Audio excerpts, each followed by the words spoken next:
Assalamu alaikum. You've just caught your spouse cheating. What do?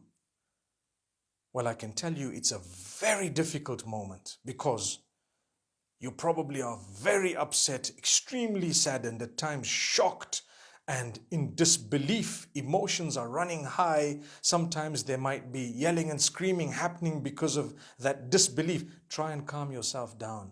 Astaghfirullah, la hawla wa la quwwata illa billah. Calm down. Don't make decisions.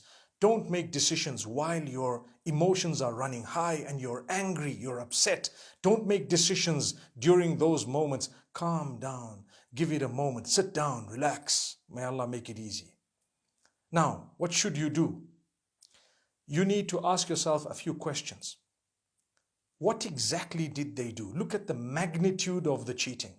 Because cheating is not all on one level. I mean, a person who has just sent SMSs or messages to someone is very different from a person who regularly met up in order to commit the sin of adultery or whatever else it may have been, the physical intimacy. These are very different levels. So it depends what exactly they did, what you can prove beyond doubt. If something is doubtful, give them the benefit of your doubt, that's your spouse. But if something is proven beyond doubt, it's there. If it is on the highest level, then you need to look at what type of a spouse this person is. The cheater, the one who cheated, is he generally a good person? And if it's a female, is she generally a good person, a brilliant person who fulfills the rights, who actually has a good relation with Allah subhanahu wa ta'ala as well, whose character and conduct is beautiful, they've sacrificed for you, and they've made a mistake. Subhanallah. If that is the case, consider that perhaps Allah exposed the sin of theirs early in the day in order to make them stop what they were doing through His mercy. He did not want them to continue. So out of His love for them, He exposed them right at the beginning and they were caught. And when they were caught, everything stopped. And when it stopped, it's the time to seek forgiveness and earn the pleasure of Allah. Had they not been caught, it would have carried on and the sin would have been perhaps taken to other levels. So consider the fact, when you do catch your spouse cheating, depending on the level of cheating, if the spouse is generally a good person, it could have just been the mercy of Allah exposing that weakness or that sin to you so that you can raise it and that sin can stop and it's no longer committed because Allah loves the person. Like I said, had it not been exposed, perhaps it would have continued. Consider that. So in that case, I would not recommend that you broke the marriage or just ended it or said, right, I'm going home. People will advise you. In some cultures, they don't give people a second chance. I'm telling you, good people also make mistakes. That's why I say, take a look at what magnitude of cheating it was and take a look at what type of a person it is. Who is this person? Are they really decent? Are they good? Are they worth being the mother or father of your children? Are they worth actually being your spouse? They faltered. Okay, you know what? Good people do make mistakes. Perhaps it was the mercy of Allah. So don't come and invoke the punishment now of Allah by making decisions that would really not be worth your while or your children or your families. You might regret that decision. Some friends are such that when they hear about a little bit of cheating, perhaps, like I said, there are different levels.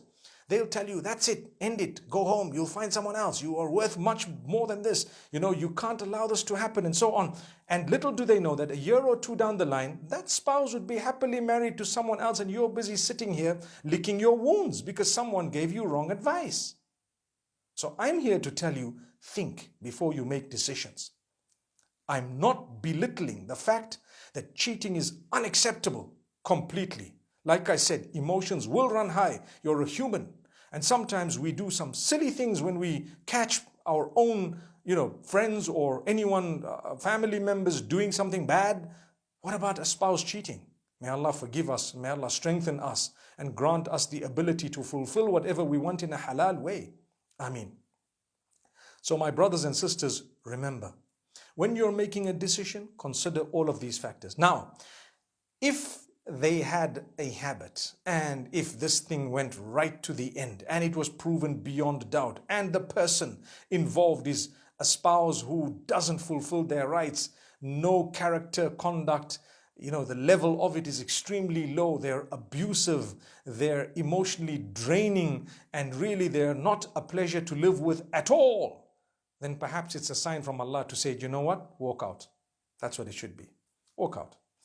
And as for the cheater, my beloved brother or sister, don't ever blame your spouse for your wrong actions. People actually have the audacity to come up and say, well, I did this because you don't show me enough love. I did this because you don't spend time with me. I did this because you are not there for me, and so on. All those are problems I do agree need addressing, but they do not justify your sin. That's what it is. They do not justify what you've just done. So they might, or whatever you've mentioned, yes, it may be a problem that you should have raised before and dealt with it, but doesn't justify what you've just done. So one of the worst things to deal with is a thief who's justifying the robbery. Come on, man. A perpetrator who's justifying the adultery. No. People say you must apologize. Number one, seek forgiveness of Allah. Seek forgiveness of Allah. Number two is apologize without being asked to apologize. I believe when someone demands an apology and you give that apology, it's hypocritical in a lot of cases because they didn't want to give it, but you said, I want an apology. So you write an apology or you give an apology. They could just say, I'm sorry. They're not sorry because you've asked them to say sorry. That's why they said it. A true apology is that which comes without it being asked. It came from the heart of the individual. If they're remorseful, if they're apologizing, if they're good, if the sin they've committed is on a level that is forgivable, subhanallah rabbil alameen. You know what? I know of people who've forgiven and their relationships thereafter have become much stronger, not just among them, but even with Allah subhanahu wa ta'ala. And this is why it's important for family members, extended family members. If your child had a cheating spouse and they want to get back to that cheating spouse after they have made amends and reconciled, please support them. Support them. Good people also make mistakes at times. Good people also make mistakes at times. Obviously, I've addressed it well. I've actually said it all depends on the person as well as the magnitude of the sin. And it also depends on whom that sin was committed with. Sometimes it's too close for comfort. Sometimes it's unforgivable. Man, how could you do this with someone who's so close? So it depends. Now, in the eyes of Allah, there is no sin that is unforgivable. Even shirk, if you seek forgiveness of it while you're alive, you're forgiven. That's clear. But you need to know something. Human beings are not Allah. They won't forgive you that easily. It takes time to rebuild a relationship, to build the trust. It would take ages. Sometimes it may never be the same again. You have to work on that. You have to prove yourself. You have to make sure that you build the relationship. Come on. You have children. You have so many responsibilities. You have built and invested so much in this relationship. You cannot just blow it by sinning, by cheating, and so on. May Allah grant us all halal ways of fulfilling whatever we'd like to. Ameen. So my brothers and sisters, these are golden words of advice. Sometimes our friends will come and tell us, break it, like I said, and that may not be the best advice. I told you, calm down. Sometimes seek the guidance of someone whom you respect. Ask them. The sad thing is, if you talk to your friends, the whole village is going to know what happened. And people will start talking about it and make it very difficult for you to reconcile. So don't go out and just tell the whole world and announce it on social media. My husband was cheating or my wife was cheating. Hang on. It will make it more difficult for you to reconcile. Initially, keep quiet about it. Try and process what just happened. Make a lot of dhikr. Remember Allah. Seek the forgiveness of Allah and the guidance of Allah. Perhaps you might want to consult people who you really trust. They would give you advice which the Prophet Muhammad, peace be upon him, may have given you. Another thing, don't just doubt things. You see one message. Nowadays, I'll be honest, the heart and the kiss, on an SMS or on WhatsApp is actually sent free of charge. without any emotions to all and sundry. Although it's not acceptable in our cultures, but somehow in some cultures, it just means goodbye and hello. And I'm not justifying it, but don't get too emotional when you see a heart or a message. Or I know of people who call me my darling. I've actually had an elderly lady say, "Hi, my darling, how are you, my darling?" And I'm looking at myself, I'm saying, imagine being called my darling. I mean, come on. But they mean well. It's their culture. It's their way of talking. When I went to the UK, for example, I had this woman in a store calling me my love. "Hi, my love. How are you doing, my love?" That my love doesn't mean anything. It just means, it doesn't mean I even know the person. Subhanallah. It's just a fond way of speaking in a different culture. So please understand this. I'm not at all justifying calling people my loves and my darlings in that particular way. But I am saying when you do receive it or you do hear it, try to look for reason. And if there is room for doubt, give them the benefit of the doubt. But where something is concrete, that's when we're talking. And you need to then look at what I've said, the magnitude of the cheating, as well as the person, as well as the one who was involved.